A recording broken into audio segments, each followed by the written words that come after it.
Fala pessoal, sejam muito bem-vindos a mais um episódio do Happy Hour, o seu podcast de esperança. Estou aqui com os meus amigos, né? Agora esses episódios, essa leva de episódios, fomos abandonados pelas mulheres, né? Sim. Esqueceram de nós. Esqueceram de nós, Deixados para trás. A gente está aqui cozinhando, lavando roupa, o que não faz mais que a obrigação, né, do homem. Deixa eu me consertar. Senão amanhã eu tô em algum Instagram. Tá cancelado. Lá em casa eu trabalho muito mais que a Lorma, né? Quem conhece sabe. E ainda dou os presentes, que, né? É. A gente tava conversando. Enfim, né? Vamos gravar um episódio sobre isso. Vamos gravar um episódio, a esperança e os presentes de casamento. Sejam muito bem-vindos. Tô aqui com o Taleca aqui, mais conhecido como Salve. Pina, herdeiro de Pirenópolis. Herdeiro da Empadão que tem lá, né? A saudade imensa. Inclusive, se o pessoal do Empadão de Pirenópolis quiser patrocinar a gente, pode entrar em contato que a gente vai ter o maior prazer de divulgar enquanto come aqui, porque não tá fácil manter o lanche. Tá não. Não é não? Marquinho, seja bem-vindo. Valeu. Satisfação sempre estar aqui com vocês e enchendo o coração de esperança. E aí, fala assim, esperança e quem é que tem suportado essa esperança? Quem é que tem nos ajudado a disseminar essa palavra? É isso aí, pessoal. A gente só consegue trazer para vocês esses episódios, essa mega produção que a gente tem aqui, hollywoodiana, com mais de 36 pessoas aí no nosso backstage. Se for subir o pós-crédito, é meia hora de gente trabalhando. Por causa dos nossos patrocinadores. Um deles é o pessoal da IDX Data Center, é a sua solução em data center, a solução para a sua empresa, para os seus dados, para tudo aquilo que você precisa armazenar. Se você não sabe, mas você precisa de uma segurança para os seus dados, da sua empresa, do seu sistema, dos seus pacientes no consultório, dos dados do Excel da sua empresa, dos catálogos dos produtos que você tem, entre em contato com o pessoal da IDX, eles têm um servidor que é ideal para atender as suas necessidades, eles têm gerador, eles têm painel solar, isso significa que nunca, sob hipótese alguma, eles vão te deixar na mão. Então, procura o pessoal da IDX Data Center que eles vão te fornecer a melhor solução e segurança para você e para a sua empresa. Com a menor latência, né? Com a menor latência. E a gente também tem a Matriz Office, a nossa patrocinadora especialista em móveis para escritório. Tudo que é de ponta, tudo que é de mais chique, você vai encontrar lá na Matriz. Tudo de acordo com as NRs, né? Tudo com padrão de ergonomia aí para que você tenha conforto, né? Sofisticação também no seu escritório, no seu home office, onde quer que você precise de algo nesse sentido. Procure eles atendem em todo o Brasil. E, é claro, também o pessoal do supermercado Real, o melhor supermercado aqui de Palmas e região. É o melhor pão de queijo, a melhor padaria, o melhor hortifruti, a melhor carne, a carne mais fresquinha, os melhores preços e o melhor atendimento. Então, vai fazer compra para sua casa, faça no Supermercado Real e aproveite para abençoar o nosso podcast. Você que está nos assistindo aí, vai rolar um churrasquinho mais tarde, domingão.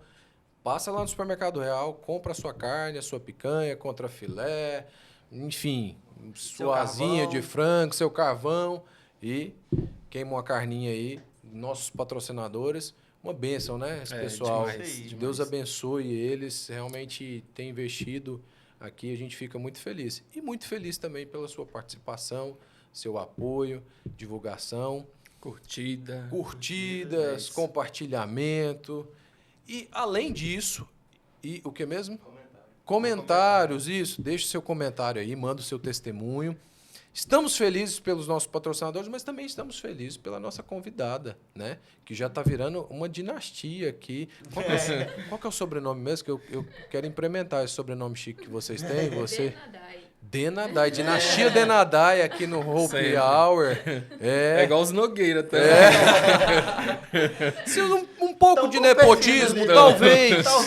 Né? A gente traz os Nogueira, traz os Denadai e vamos assim, vamos fazendo essas dinastias. Flávia Denadai, seja muito bem-vinda. É uma alegria ter você aqui. Já tivemos a AXA. E agora estamos com você aqui com um tema muito, muito legal. Acho, assim, como profissional de saúde, eu acho fantástico a gente falar sobre isso e sobre o contexto espiritual, emocional que isso envolve, que é a depressão pós-parto. Um abraço para minha amiga Axia, que está aí no Oriente, acabou de ser vendida por 300 camelos. A gente gostaria de ser convidado para passear aí na sua mansão. Essas moças dessa família são tão preciosas. A Flávia não, já foi. A não ser que o marido dela venda, né? Jamais. Mas essas moças dessa família são tão preciosas que até 300 camelos já ofereceram, gente. Inxalá. Em Israel, Inxalá. Flávia, conta um pouquinho pra gente da sua história. Quem é você? Quem é você?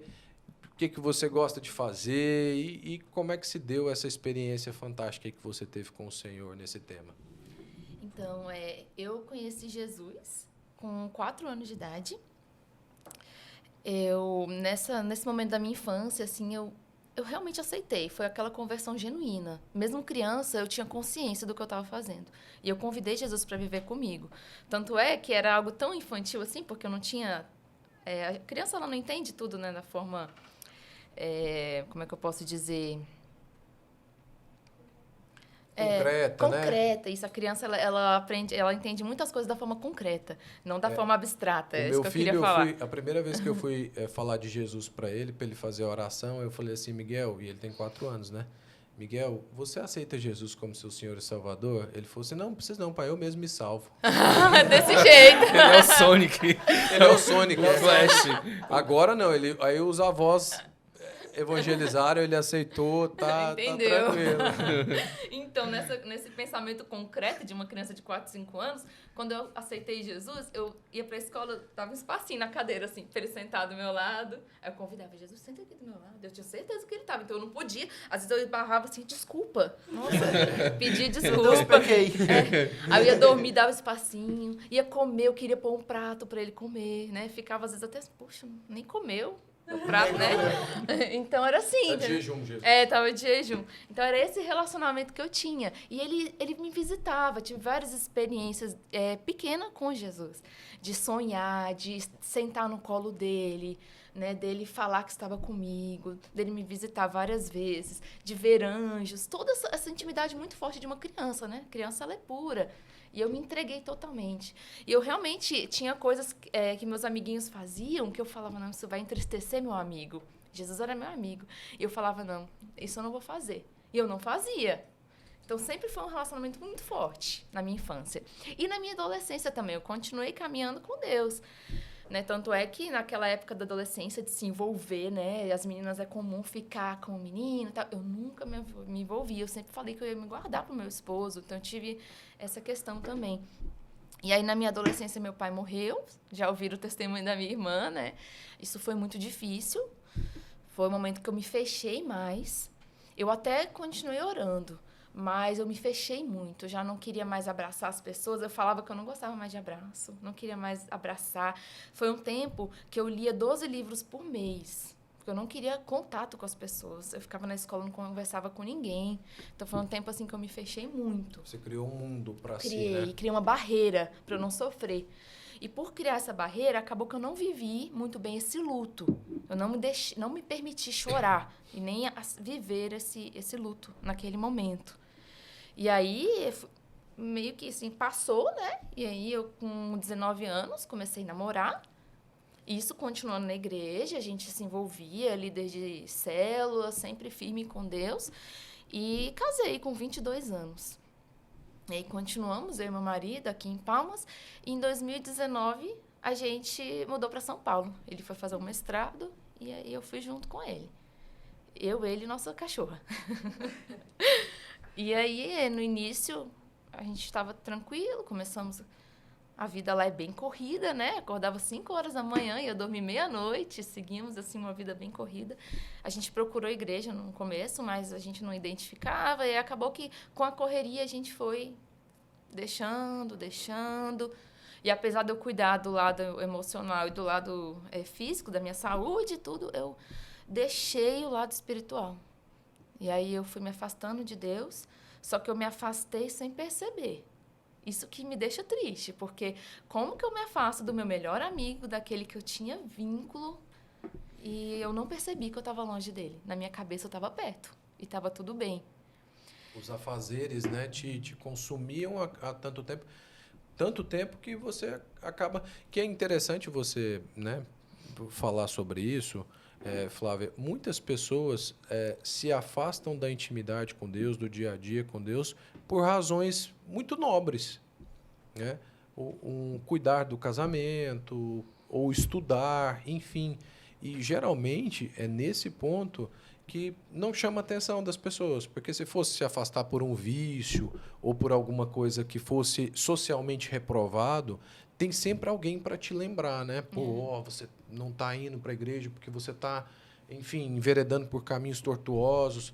Mas, muitas vezes, nós perdemos essa comunhão com Deus ou nos afastamos mesmo estando em casa. Como é a história do filho pródigo, né? Do irmão do filho pródigo, né? Até dentro da igreja, né? Dentro você da fazendo igreja. muita coisa, você não tem tempo para Deus. É verdade. O irmão do filho pródigo, né? Que era um cara que trabalhava insanamente na casa do pai, mas não tinha qualquer intimidade com ele. É mesmo. E era desse jeito que eu cheguei a esse ponto. Acordava 5h11 da manhã. 5h11. Eu gosto de horários quebrados. E aí, ia trabalhar, depois tinha faculdade à noite. E assim, eu não tinha tempo mais para orar, eu não orava mais. Eu sempre tive meu relacionamento com Deus, meu momento de conversar com Deus, eu já não fazia mais isso. Isso virou normal. Na minha cabeça, eu estava conversando com ele a qualquer hora, eu podia conversar e isso foi se esfriando.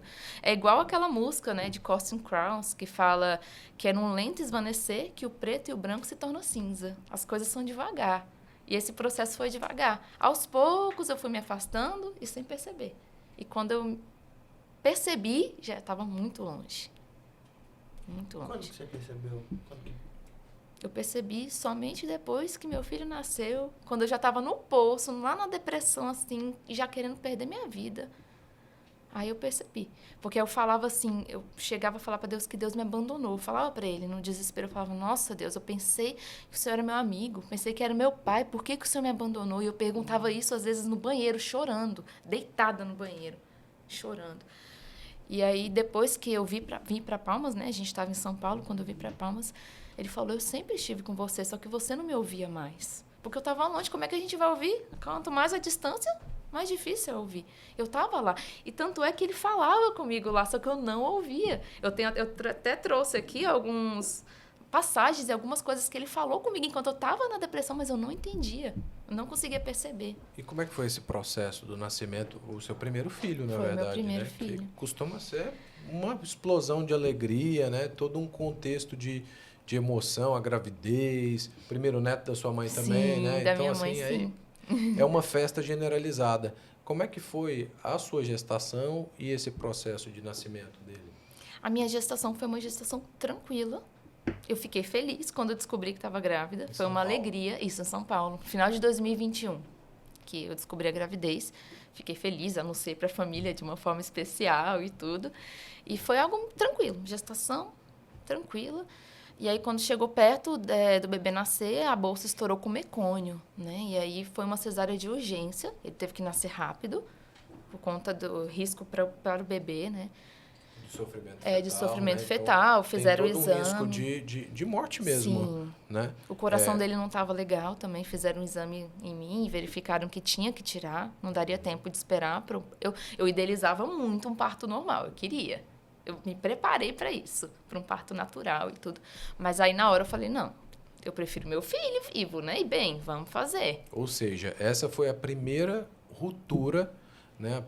O primeiro rompimento de todo um contexto que o primeiro filho traz na cabeça, principalmente da mulher, né? Mulher. Então, toda aquela coisa cinematográfica...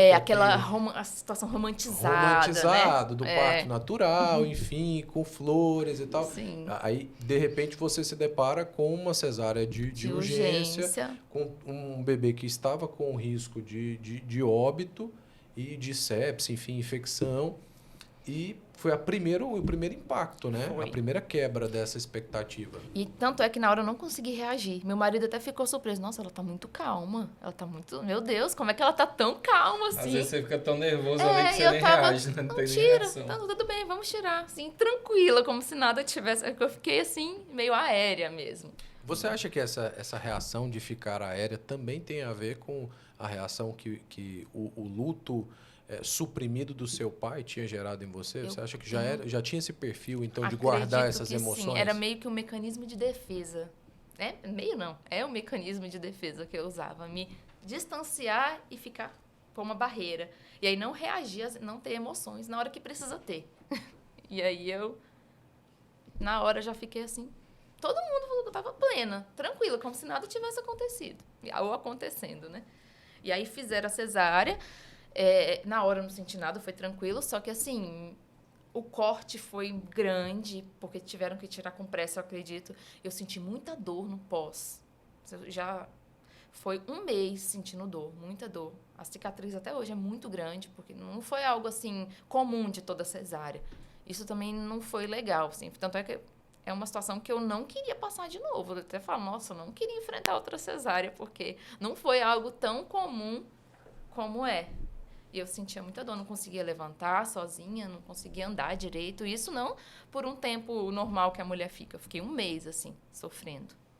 Ou seja, aí outra quebra de idealização, né? Sim.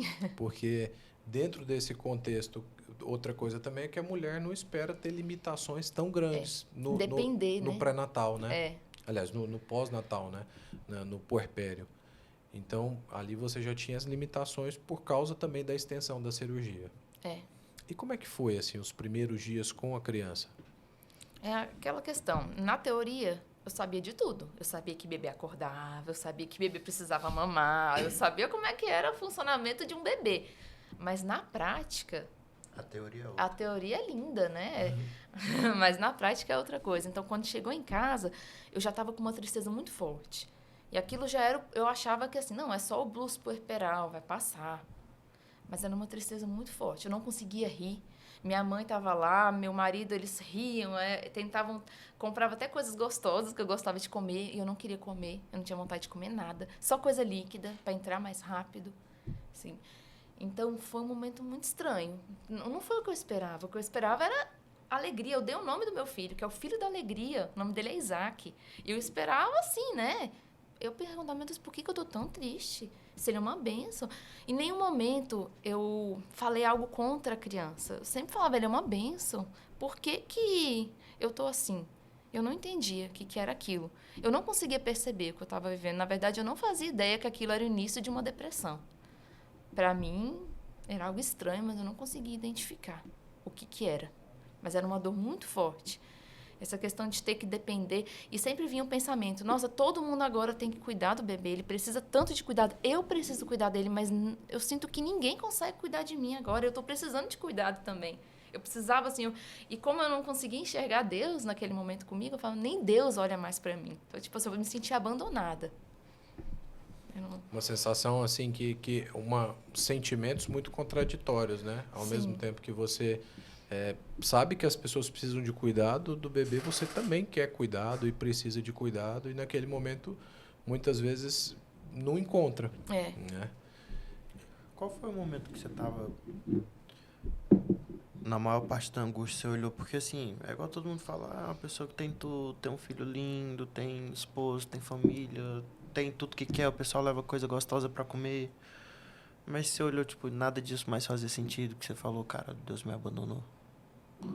Qual foi o momento que te deu essa estalada na cabeça de falar, tu não é mais comigo, tu não é mais meu amigo? Eu falei isso uma vez, no meio da noite. Meu marido me ligou, ele precisava ir ao banheiro porque ele estava com o bebê no colo. Nosso bebê, ele com 10 ou 12 dias, ele engasgou e teve que fazer a manobra, né? Meu marido teve que fazer. Então, ele ficou muito receoso de pôr o bebê no berço, porque o bebê nasceu bem pequenininho, então ele ficava com o bebê no colo. Ficou por 45 dias com o bebê no colo. Aí trocava, eu amamentava, ele pegava, então era de 2 em 2 horas, trocando. A gente não dormia, né? Ninguém dormia. E aí, nesse dia, eu tinha acabado de amamentar e eu fui deitar. E aí meu marido me chamou porque ele precisava ir para o banheiro, né? Natural. Ele queria me dar o bebê. E nesse dia, eu entrei em um desespero quando ele me chamou e eu deitei no chão na hora lá. O bebê estava lá no colo dele, eu não conseguia pegar o bebê. Eu só chorava, desesperada. Aí foi nesse dia que eu fui ao banheiro. Eu estava ainda com as dores da cesárea. Mesmo assim, eu fazia movimentos que não podiam, de tão, assim, angústia. E aí eu fui pro banheiro e eu deitei no banheiro e eu falei, Deus tinha me abandonado. O fato do bebê engasgar também é mais um trauma também, Mais né? gera aquele medo. Aquela questão de incapacidade, né? Uhum. E te bate algum sentimento de culpa por sentir isso? Porque geralmente a mãe, além de todo o problema, ela ainda se culpa quando as coisas dão errado, né? Então, sentia culpa por estar em depressão, sentia culpa por não conseguir cuidar do bebê, sentia culpa por tudo aquilo que estava acontecendo? Naquele momento, em São Paulo, eu não sentia culpa. Não, né? Eu sentia muita tristeza e chegava a passar pela minha cabeça assim, se o bebê não sobreviver, tudo bem. Uhum. Eu não vou sofrer. Porque eu estava anestesiada. Sim. Eu me anestesiei naquele momento. Eu achava, não vai acontecer nada comigo, eu vou ficar bem. Se por um acaso ele não sobreviver. Mas quando eu cheguei em Palmas, e aí eu vi o estado do meu bebê, porque ele estava lá na linha preta, naquela curva de peso, né? Ele estava bem magrinho. Não conseguia enxergar isso lá também. Meu leite não era suficiente, porque eu não estava me alimentando bem. E ele estava a própria depressão e a também própria faz depressão. diminuir a produção Sim. de leite. E eu não nutrientes. percebia também. E nem meu marido, porque duas pessoas que não dormem. Aí, nossa, a gente não estava bem. E aí, quando eu cheguei aqui, que aí eu vi, e meu filho foi recuperando, que eu vi que era só fome. Ele só chorava por fome. Que eu percebi que ele foi alimentado, ele parou de chorar. Ele dormiu. E ele começou a se desenvolver. Começou a ser mais feliz, né? Aí eu me senti muito culpada. Eu falei, meu Deus, eu ia matar meu filho. Aí eu chorava. Não conseguia dormir à noite. Chorando. Falei, meu Deus, o que eu fiz? Eu não sei, eu não consigo cuidar de uma criança. Como é que eu fiz isso com ele? Assim, veio uma culpa muito forte. Eu e meu marido. Meu marido também. Eu estava lá e não percebi. Esse sentimento é muito importante a gente falar desse tema, eu acho. Sabe, eu como pai, assim, meus filhos também tiveram problemas de sono, cólica, enfim, muitos meses de cólica. E a minha filha, a PLV, que é alérgica à proteína do leite. Então, assim, realmente são momentos muito difíceis que as pessoas não estão preparadas. Às vezes a pessoa, profissional de saúde, vai ser, não sabe. Tá? Uma coisa é você como médico, como enfermeira, como profissional da saúde, outra coisa é você como pai. São papéis muito distintos. Foi lá atender o muito filhinho do distintos. outro ali, ajudou ali. É excelente, gente. Você atender filho alheio, criança, é excelente. A questão é muito mais difícil quando a gente está em casa. E é interessante que eu falo isso muito para as pessoas que vão ter filho. Tem coisas que o casal vai passar que ninguém consegue auxiliar. Mesmo tendo pais, uma família que seja muito atuante, tem coisas que são os dois. Ou, pior ainda, tem coisa que é só um. Né? As mães solo, enfim. Então, é um momento muito delicado, né? E que é pouco abordado. E eu acho que ainda tem muito essa questão também, que é difícil você expor infelicidade ou tristeza num momento que era para ser o momento mais feliz da tua vida. Existe muito estigma das pessoas, porque as pessoas, eu acho que chegam julgam muito, falam assim, por que você está triste?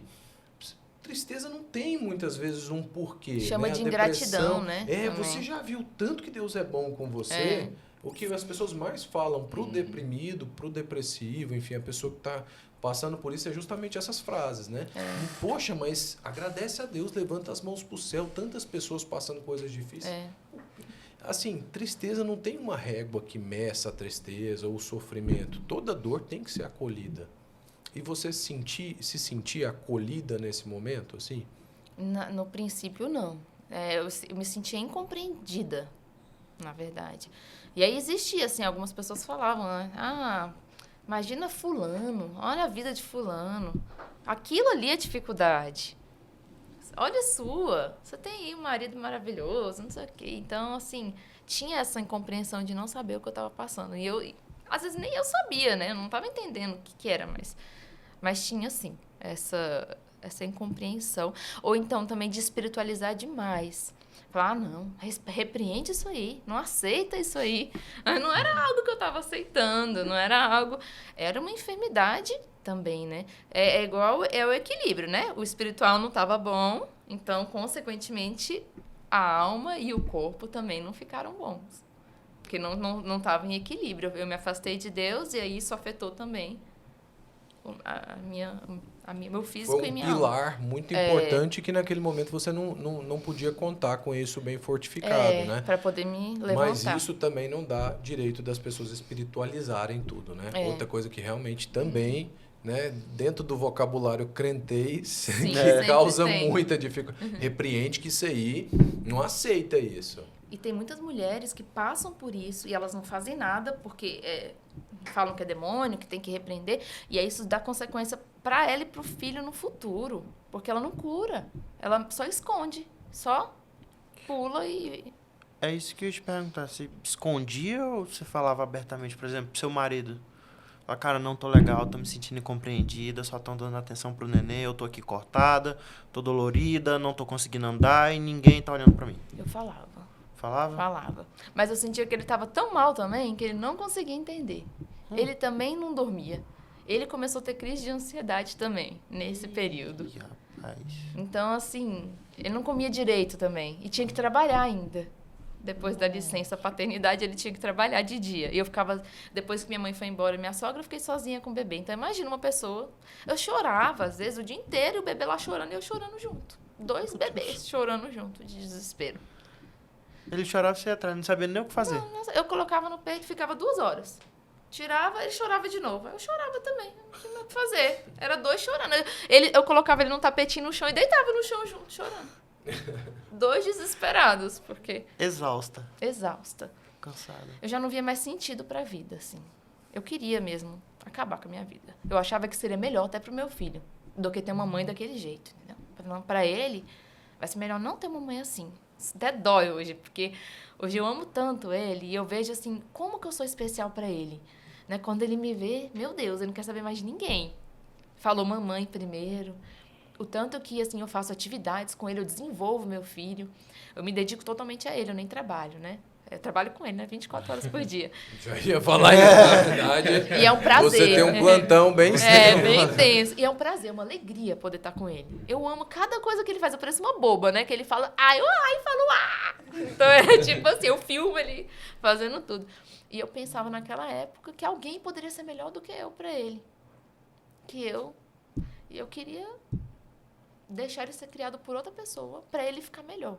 Porque na minha cabeça... Você chegou a pensar em tirar a própria vida? Cheguei. Em algum momento? Eu estudei ainda. Como que eu faria isso de uma forma menos dolorosa? Como que eu faria isso de uma forma mais rápida? E é interessante, né? Que a gente às vezes pensa que essas coisas são coisas que não vão acontecer com quem tem uma estrutura familiar. A gente vê que você é uma pessoa muito amada. Tanto é que a sua mãe nem quis aceitar os camelos por vocês. Né? Então, é interessante que a gente acha que isso não vai acontecer com uma pessoa que tem uma estrutura familiar, que tem fé, que Sim. tem um contexto, né? Mas como a pessoa pensou em tirar a própria vida? Será que isso é falta de Deus?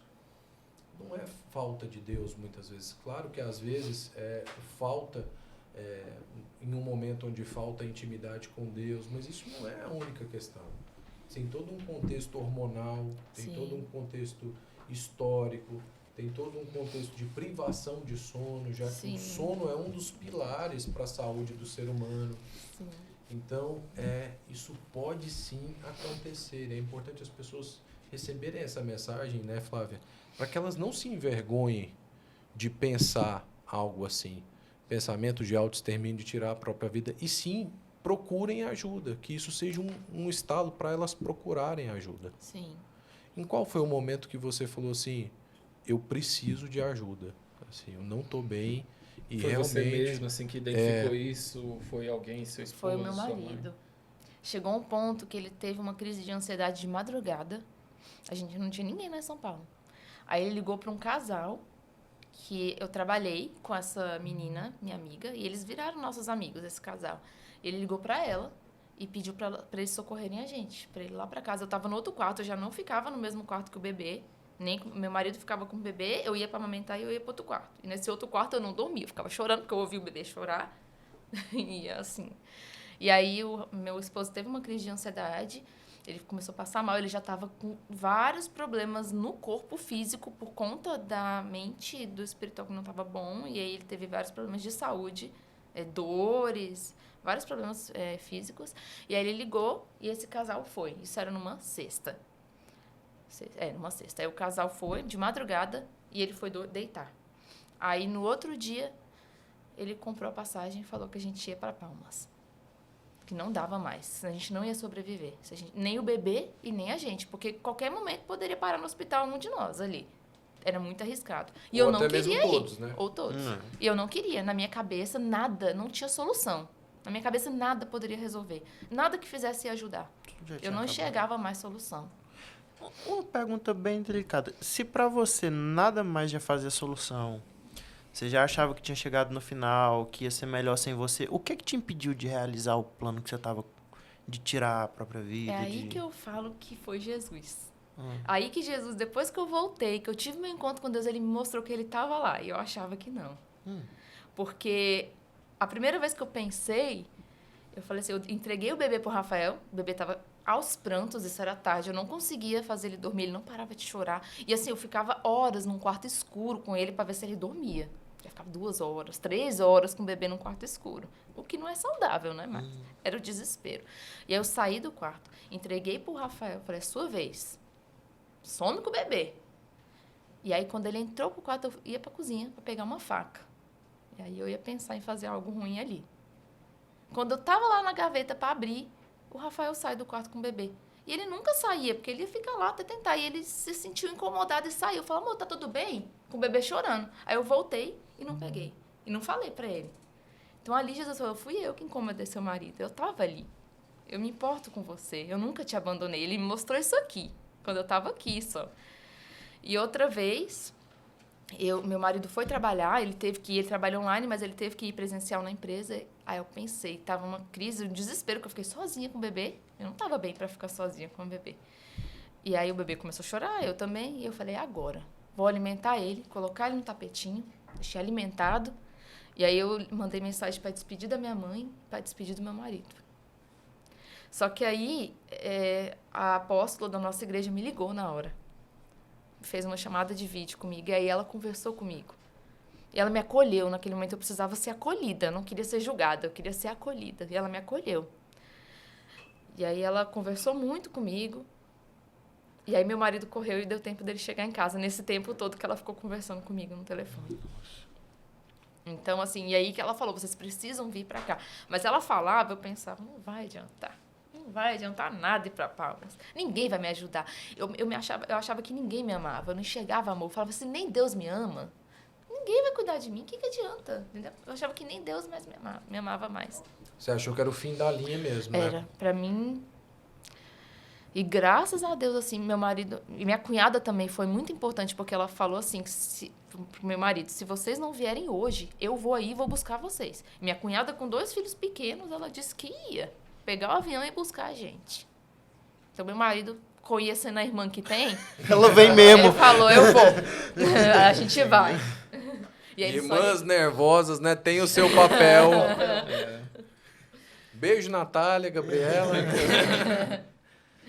Então, assim, e nesse momento, quando você chegou a Palmas, Flávia, como é que foi se desenvolvendo? Como é que as coisas foram acontecendo? E aí, chegando aqui, eu tava péssima. Mas aí eu fui acolhida. Fui para casa da minha mãe, bebê também, meu marido também. E aí a gente começou um processo de tratamento, né? Eu fui psiquiatra, fui psicóloga, fiz todo esse tratamento. E que eu falo para as pessoas que estão passando, para as mulheres que passam por isso, busquem ajuda. Não fica só vou orar e pronto. Não, busquem ajuda também, porque isso é importante. Foi isso que me manteve, assim, em pé, porque senão... poderia, né, foi o que impediu também de eu fazer uma loucura. Eu fazer esse tratamento, esse acompanhamento aqui. E aí eu fui fazendo esse acompanhamento, né, eu me senti mais apoiada, uma rede de apoio maior. Fui acolhida também eu tenho uma família número 2, para quem não sabe. Foi o tempo que meu pai ficou doente em São Paulo. Eu morei com uma família aqui em Palmas. Eu falo que eles são minha família número 2. Que eles sempre me acolheram muito. E nesse momento, minha família número 2 me acolheu muito também aqui em Palmas. Então, eu tinha uma família número 1 e uma família número 2. Me senti muito acolhida. E isso também foi me levantando, assim, mais. Mas, assim, o que mudou mesmo, assim, foi quando eu tive um encontro com Deus.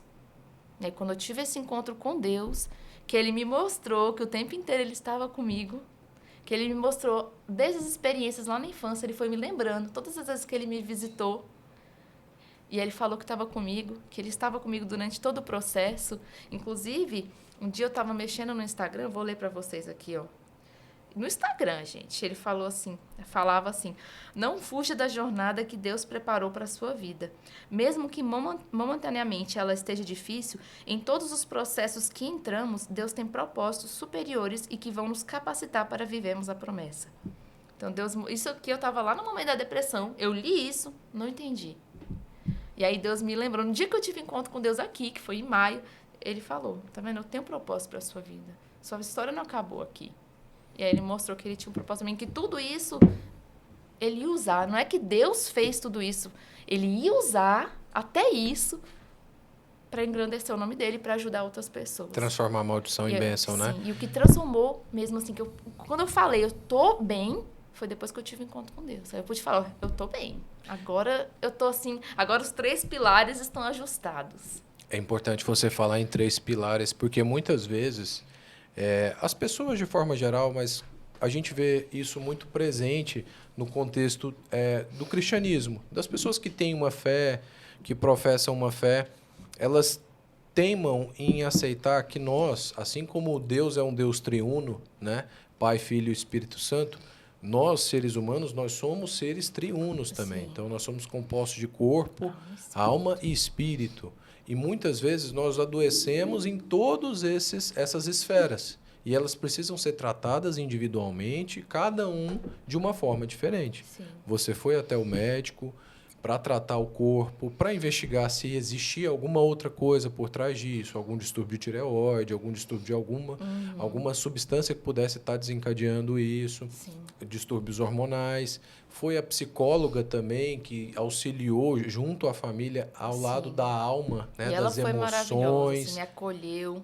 E teve esse reencontro, trazendo essa cura para o lado espiritual. Sim. Né? E eu acho sensacional que você está trazendo que essas coisas, na verdade, elas não se opõem. Uhum. Elas se complementam, né? Elas andam juntas.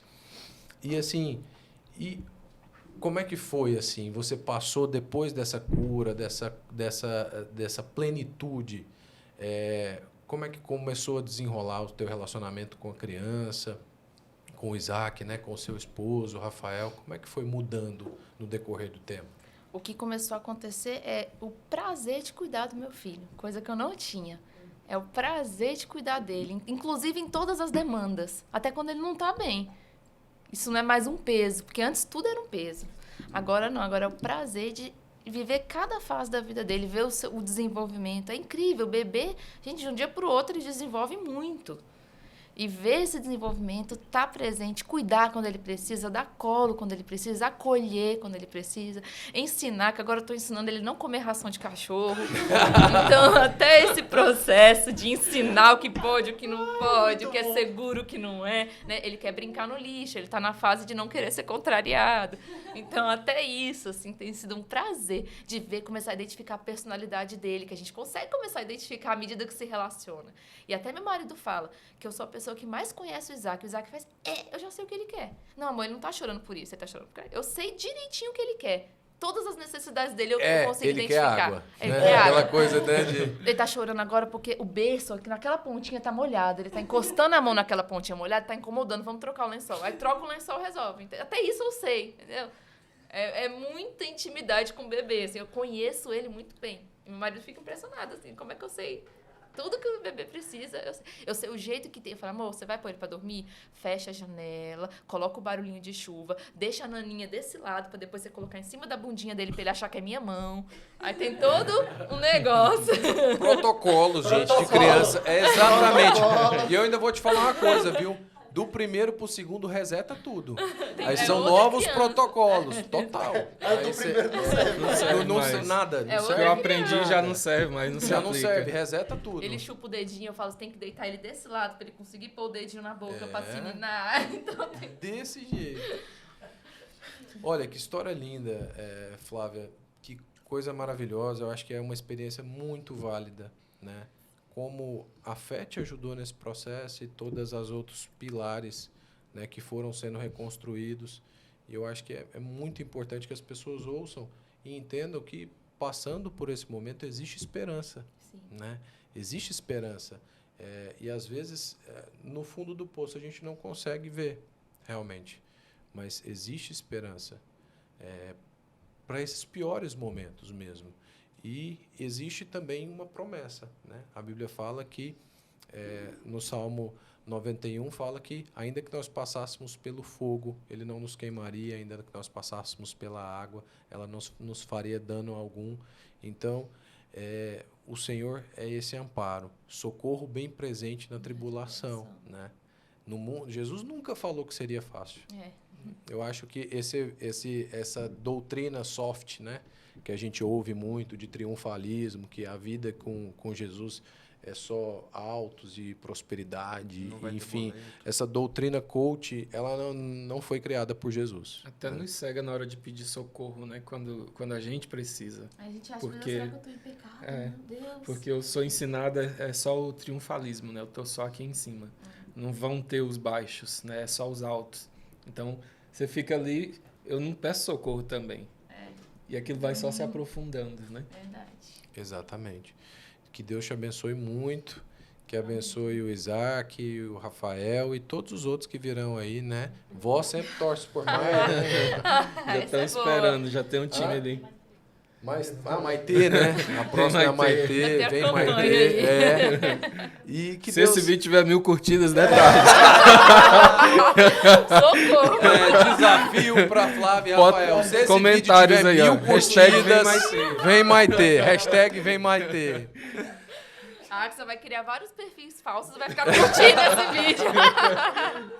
Partiu a mãe e a tia fazer os robozinhos, né? A milícia digital. A milícia digital, as tias do WhatsApp. A tia do WhatsApp. Todas empenhadas. Flávia, faz uma oração pra gente, pra essas mães, pra essas pessoas que estão passando por esse momento difícil agora. Faço sim. Posso falar uma coisa também para essas Claro, mães? com certeza. Porque às vezes, mães como eu, a gente idealiza e a gente não tem ideia do que vai acontecer. E aí eu lembrei de Paulo, quando ele foi para Roma, ele achava que ele ia pregar, que ele ia levar o evangelho, só que aconteceu, ele foi preso. E Deus tinha um propósito para ele lá na prisão. E lá ele pregou e ele fez diferença lá. Ele escreveu livros preso. Então, às vezes, você tem o bebê e você pensa, meu Deus, nunca imaginei que isso ia acontecer na minha vida. Eu imaginei que eu estaria feliz, que é o que eu imaginava. Não, minha ideia, né? Eu ia amamentar, colocar o bebê no berço, dormir, o bebê lindo ia acordar, ia amamentar, colocar no berço. Sempre tribulação nenhuma. E às vezes a gente idealiza, mas às vezes a gente vai pra prisão. A gente passa dificuldades. A depressão é uma prisão, é um sofrimento. Mas Deus tem esperança. Há esperança para mim e para você. Deus pode te usar até nesse momento de tristeza, no fundo do poço, Ele pode te levantar e restaurar e te usar com o propósito que Ele tem para você. Amém. Agora eu posso fazer uma oração. Senhor, meu Deus, eu quero te agradecer por esse momento. Eu quero te agradecer também pelo seu amor. Obrigada, Senhor Deus, por ser tão bom, por nos estender o braço, por nos aceitar, Deus, por nos acolher. Eu oro, Pai, para que o Senhor visite agora todas as mulheres que estão passando por esse período de depressão pós-parto. Não só as mulheres, para os pais também, que passam, às vezes, por essa tristeza e não são percebidos. Eu oro para que o Senhor visite agora a casa dessas pessoas que estão sofrendo. Que o Senhor venha com a sua paz. E que essas pessoas consigam, assim como eu, enxergar a luz no fim do túnel. A luz que é o Senhor. Que o Senhor venha curar os seus corações, tirando dor, tirando sofrimento, restabelecendo a saúde física, emocional e restabelecendo o espiritual, Pai. Que o Senhor possa visitá-las, essas famílias, e cuidar, Senhor, de todas as áreas das suas vidas, tirando dor, tirando sofrimento, Pai, e trazendo o amor do Senhor e a paz que excede todo entendimento. Em nome de Jesus. Amém. Amém. Amém. Que maravilha. Muito obrigado, Flávia. Amém. Agora já pode, a mãe agora tem que vir dar algum testemunho, né? Para fechar a verdade. dinastia. É a próxima. Depois o Isaac, para seguir. Vai seguindo. Muito obrigado, que Jesus te abençoe. agradeço. Continua Amém. disseminando essa história de esperança e fé. Muito útil e muito valorosa. Marquinho, obrigado. pela sua presença ilustre aqui, com o seu boné branco do Hope Hour. Deixa um comentário aí, quem quiser encomendar o boné. Vocês dois estão muito monetários, né? Estão bem monetários. Aceitamos camelo na troca. Piada interna agora. Piada interna aqui. Pina, obrigado. Valeu. E você que nos assiste, compartilha, comenta, deixa o teu comentário, hashtag vem Maite, né? E que Jesus te abençoe muito, uma semana abençoada e espere aí, semana que vem a gente está de volta, se Deus quiser. Um grande Amém. abraço. Amém. Valeu.